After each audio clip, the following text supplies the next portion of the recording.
you say so. You never listen for the beep. That's the issue. That's why it never works for you. You know what? I'm recording right now, and everybody can hear you yelling at Well, me. So I just good. want everybody to know that this is a very abusive podcast relationship. Ladies and gentlemen, welcome back to Roll the Credits, the podcast, the only podcast that doesn't like to identify as a tailor, but a cutter. Mm-hmm. I'm Frank. I'm Zach. Today we are doing 2022's The Outfit. Yes. Movie that nobody has heard of. I swear I saw the poster for it, and then that was it. I don't even think you've seen the poster. I did. I saw like the weird like O that shaped like a chain. And that's it. Yeah, basically. Nobody is like talking about this movie. I don't even know if it really got a proper theatrical release or if it went straight to Amazon. I'm pretty sure it went straight to Amazon. And I think that this movie deserves much more kind of exposure than what it's gotten. I feel like literally nobody's talking about this movie. Yeah. And yeah, I think it deserves more than that. So yeah, this movie, I believe this is Graham Moore's directorial debut. Writer director, so always love that. Mm-hmm. And it's a really good first film because it's one location. Yes. And that always works out. You can't beat it. Mm-hmm. So yeah, this movie takes place. Well, actually, let's go down. Who's in the movie? Yeah, why not? So you have Mark Rylance, who plays Leonard, Mm-hmm. the cutter. I was gonna say Taylor, and I was like, oh, wait a minute. Doesn't like to be called that. You have Zoe Deutch, I believe is how you pronounce her name, who plays Mabel, and she's kind of like his front desk help. Yeah. But she ends up being a little bit more than that. Mm. You have Dylan O'Brien, who plays Richie, which the only thing that I know Dylan O'Brien from is I remember back in high school, everybody was really obsessed with like all the hair. girls were talking about. I think he was in Maze Runner. Yes. Okay, so I was like looking at him as like, I know you from somewhere, but I have no idea where. Yeah, and I'm pretty sure that he was in Maze Runner. Yeah, I was thinking of like some weird like Disney film probably, but like Because my immediate thought was, I was like, oh, he was in Twilight, and then he just wasn't in Twilight.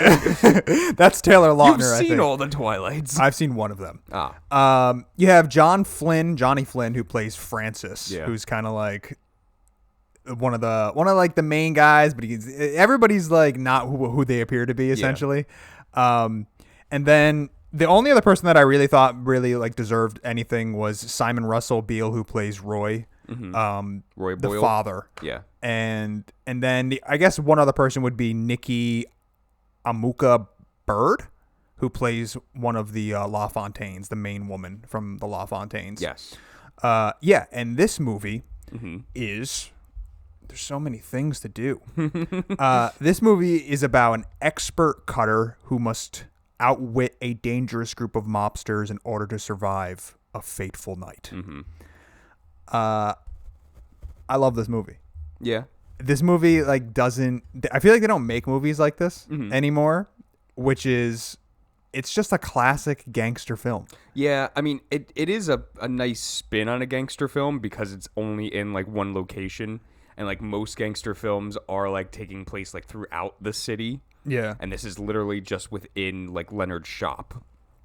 Yeah. But I do appreciate like how there's and I was thinking about this like when they were like there was a point where I forgot Richie and Leonard were like sitting down and like talking like after like Francis left, and they were talking about like the father Roy, and I was like, there's like this cool ambiance to the film where it's like if you didn't ever show Roy, like you get enough to like picture him in your head. Same thing as like the background of like them being in Chicago. It's like you get enough of the idea of like, you know, it's wintertime. It's like in that like the 50s era where it's like mobsters ruled. Like they're talking about Al Capone. And it's like this cool idea where if you never show anything really outside of it and you get like a perfect picture of like what's going on. Yeah. And I appreciate that. I like it's very hard for films to do that for me. Well, I think it's probably necessary because this is his directorial debut, so he probably wasn't given a lot of money. Yeah. So it's like, okay, how can how can I? The writing is like the writing needs to be good, and that's kind of a testament to how good the writing is, where you're getting like details of these characters, or just the way that they come in and they explaining things, or just like the costumes that they're wearing, right? The outfits that they're wearing, all of that is painting the picture of the world outside of the four walls that is the tailor shop. Yes. So the writing has to be pretty like amazing, and I think it's really good. Yeah. The one thing that I was like really appreciated about it, and I thought that you would appreciate about it, was there's a moment in the film that feels a lot like Alfred Hitchcock's The Rope. The Rope. Yes. And I put that down, like I immediately knew it, and I love that like kind of homage to putting Richie in the box. Yeah. And then for the rest of the film, basically, they're having these conversations with him in the box dead. Yeah. And I really liked that. Yeah. I was like, this is like a very nice little like niche thing where it's like, you know it because we did The Rope, but like I know it because I like The Rope a lot, where it's Yeah. like, this is something that like a small percentage of people will recognize. Like, oh, that's Rope. I remember Rope. I know The Rope. Yeah, yeah. I also just like how it's kind of interesting how you kind of how you kind of, I don't know, like how you, there's like a lot of tropes in this movie, but I feel that this movie came out during a time where gangster movies are not really being made anymore. True. Like this. So I'm a lot more like the tropes in this movie actually made me smile more than like roll my eyes. Like when Mabel's talking to Leonard about how she's like, you know, she doesn't want to be at the shop for the rest of her life. And I gotta get outta And here. she's like looks out the window and she's like, I'm going to get out of here one day. And like, you know that she's going to say it. Like, you're like, Yes. of course she's going to say that. And like, when she says it, it still made me smile because I'm like, it's perfect. Like, it's so good. Yeah, it's just like those little things where it's like, again, it's a very like this is a film that's paying homage to like The classic yes, gangster films. Exactly. Yeah. Like, and then having that kind of like noir style to it too. Yeah, because there's so many things of you don't know. Like there's so many.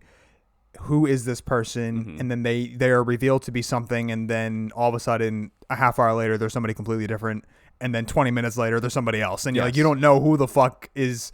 You don't know who to trust. You don't know who the good guy is, who the bad guy is. You don't know anything, and the main one being Leonard. Like Leonard is so fucking smart. He's very charming too. Of course, Like yeah. he's super, super charming. And I like that they just call him English because of his accent. Yeah. And he's just like you know, you're kind of being led to believe this whole time that he is literally just this shopkeeper and he's a cutter, and this is what he does, and he makes suits, and yes, he's kind of allowed the mafia to kind of, you know, this Irish mob to come in and like make their drop-offs and stuff there, so nobody knows or anything like that. Yeah. And he must be getting like some type of, you know, cut from something, right, from the father. Probably just like protection. Yeah. Of his shop. And you know, so he's obviously benefiting a little bit from it, but you're never led to believe, you know, throughout the first maybe quarter and a half of the movie that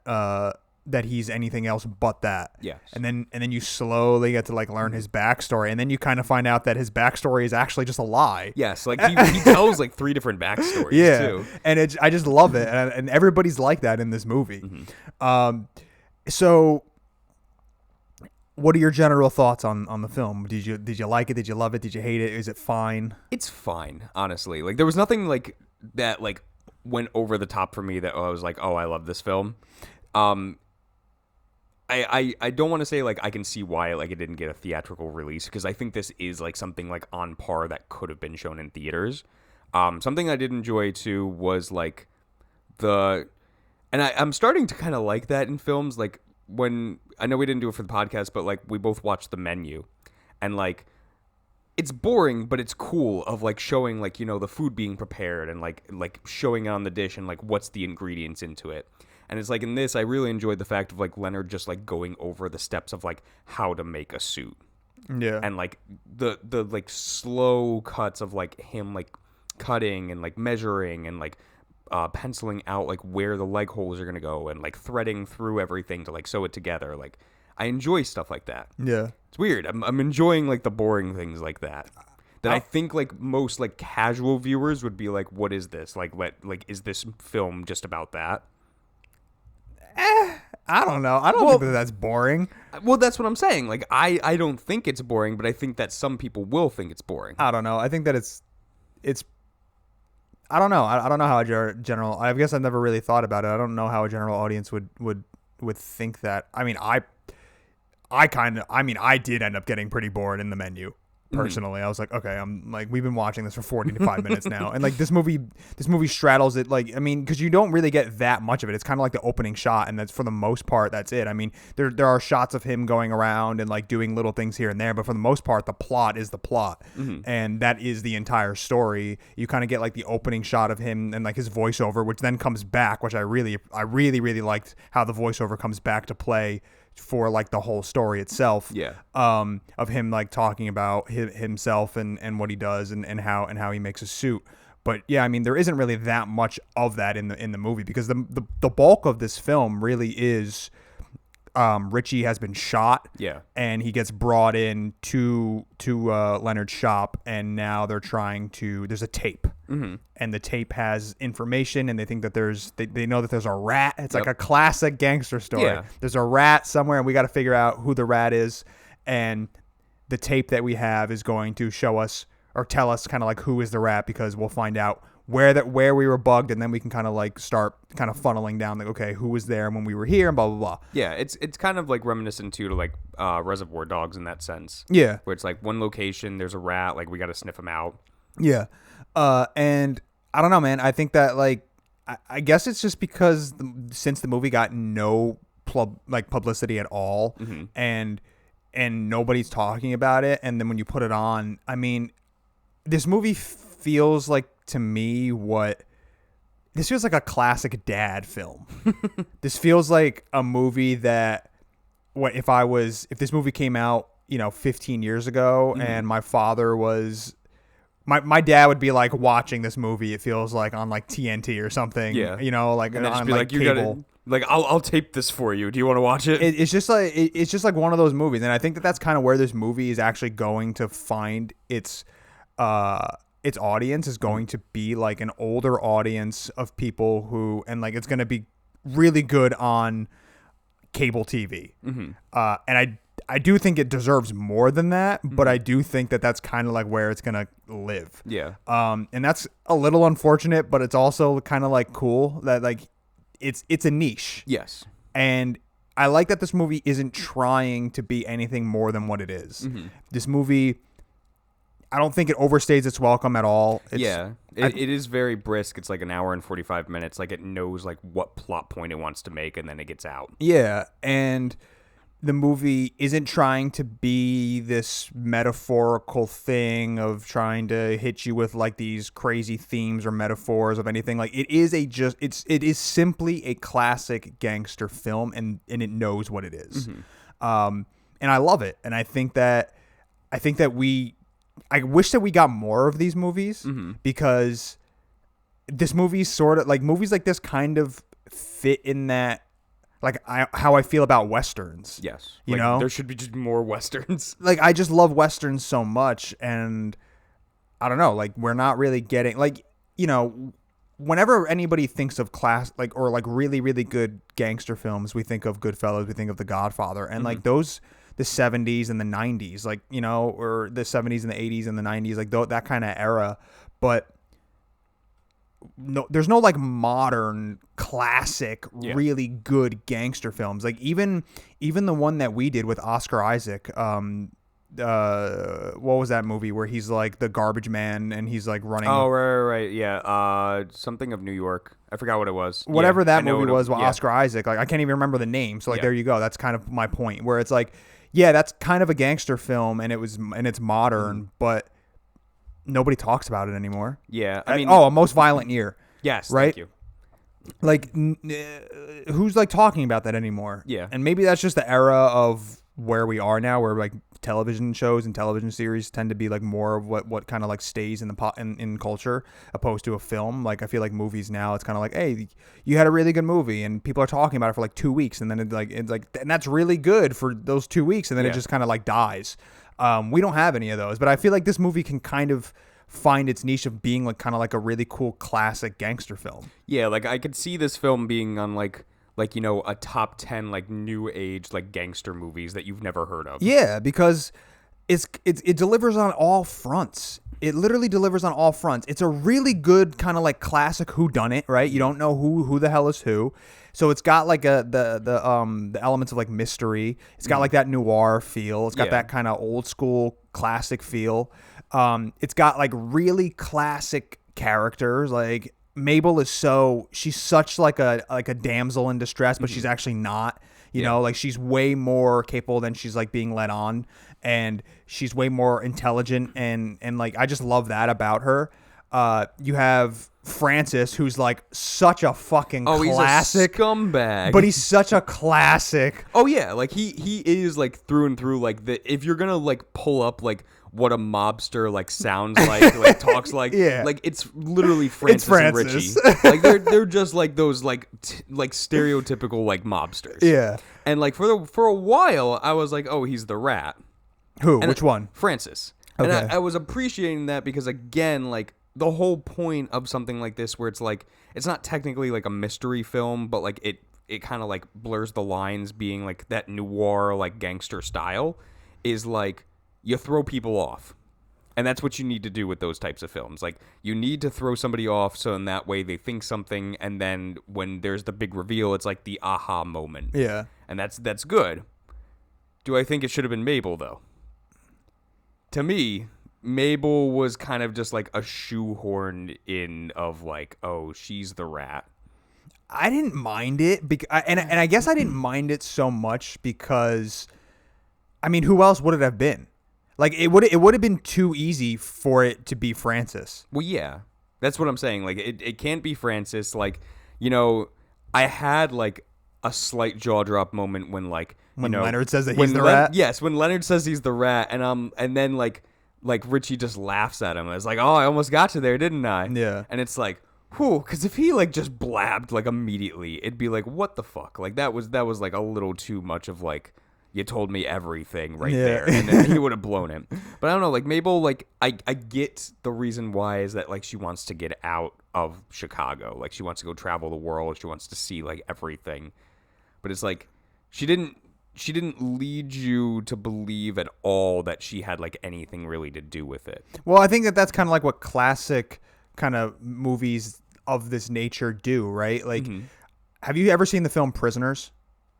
No, but I with did Hugh Jackman. No, I wanted to do that like relatively soon. All right, well then I want to. I know like a little bit. Yeah, well I'm not gonna ruin it for you. Then I won't use it. But like all I'll say is there's the classic element of the person that you least suspect. Yeah. Right, and the person that maybe has like the least amount of screen time is the one that it ends up always kind of being. Yeah, and.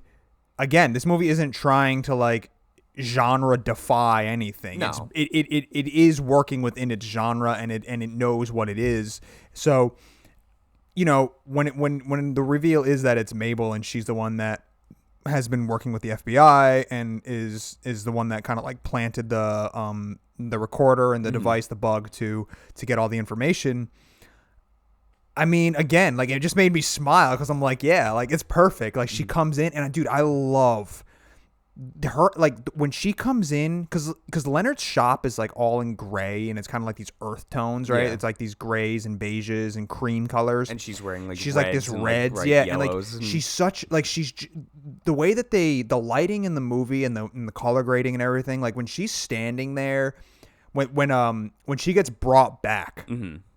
By the mobsters, by Francis, yeah, and she's standing in the doorway, and there's just like that one kind of still shot of her standing there, and Leonard is looking at her.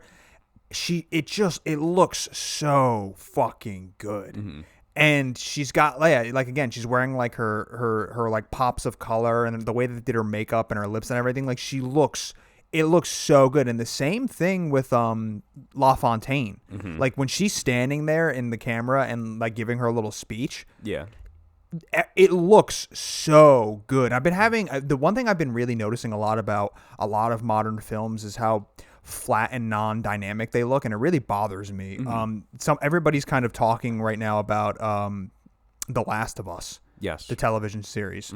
And I don't know if that was maybe your recommendation for the next episode. No, I haven't gotten around to watching it. I watched the first 2 episodes, and everybody's like in love with it, and I'm kind of like, it's, I don't know. Like I think it's okay. For me, it's like I played the game, so it's like the game had like, and I'm worried about like watching the show, but the game had like way more personality to it, and that's kind of hard to justify because it's like you're involved more with a video game as opposed to like watching something. Yeah. So it's hard to say. Yeah.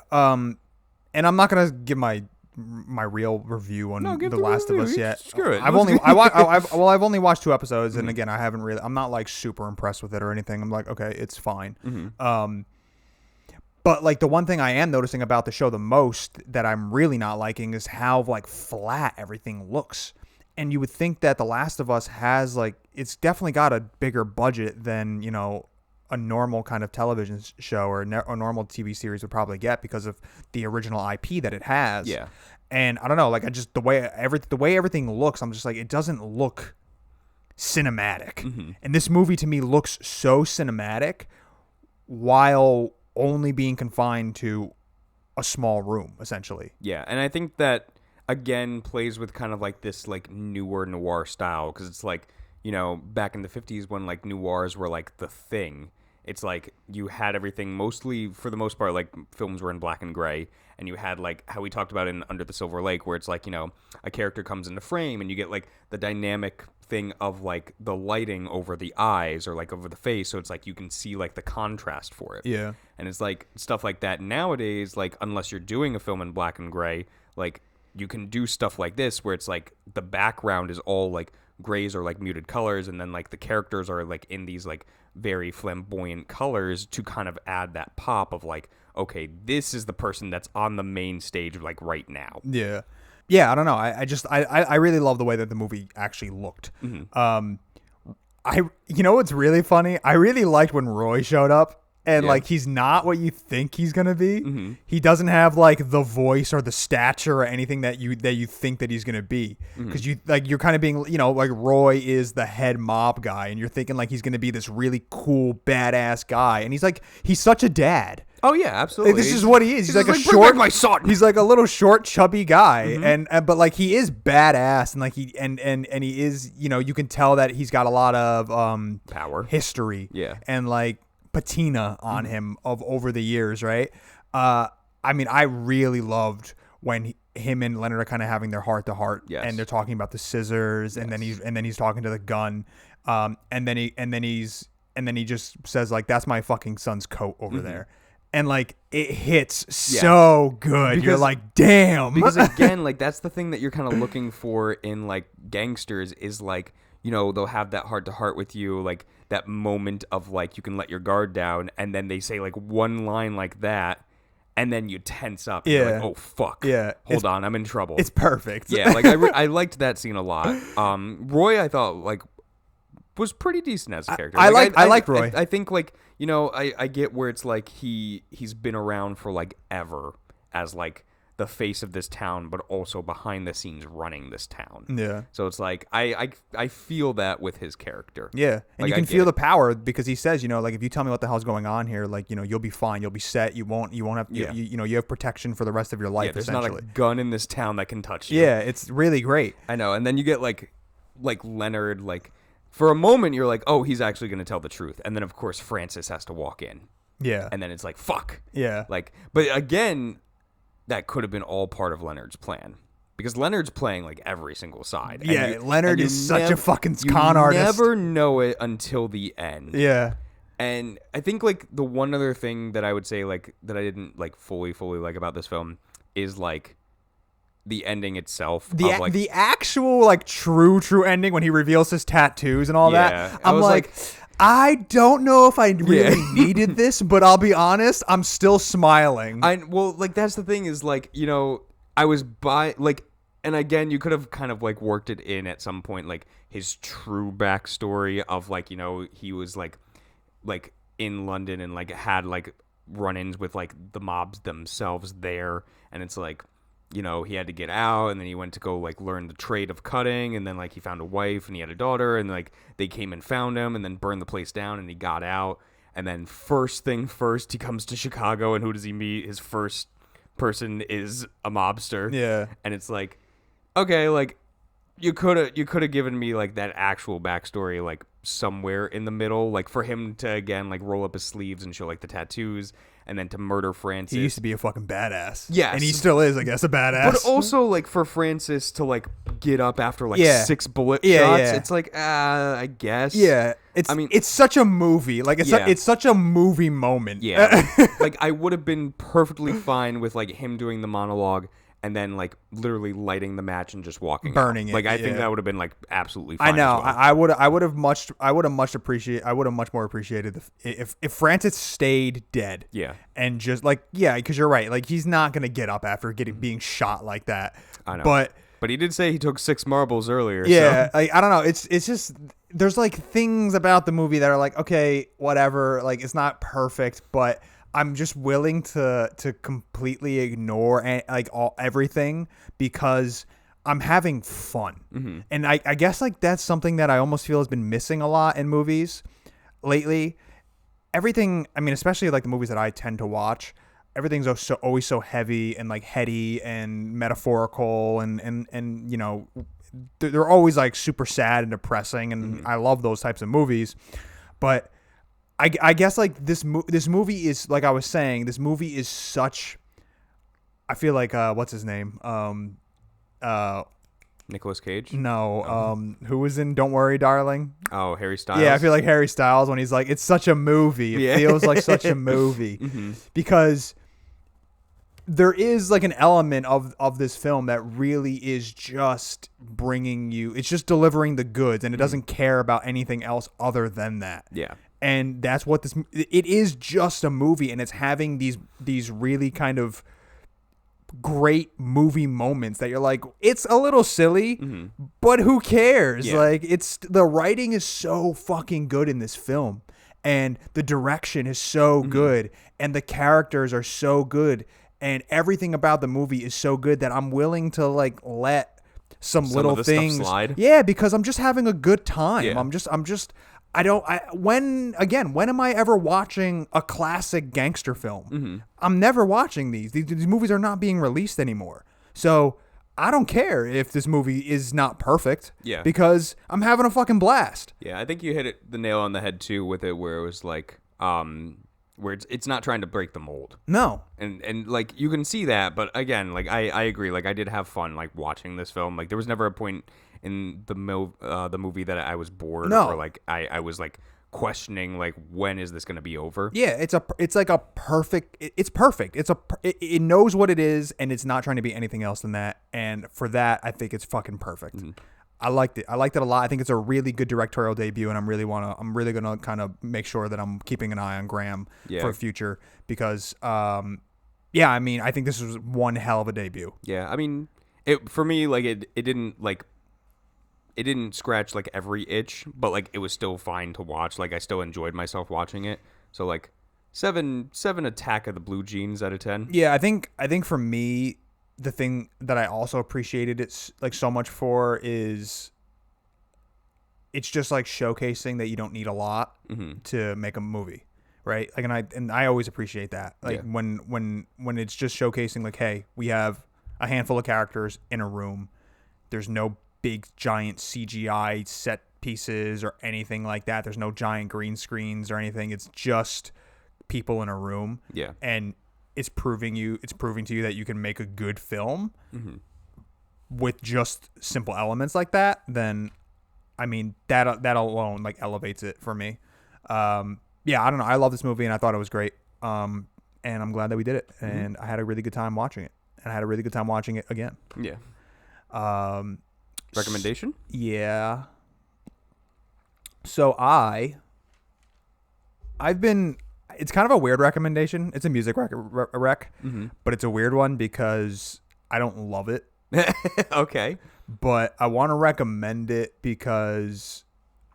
So I really like Alt J. Yeah.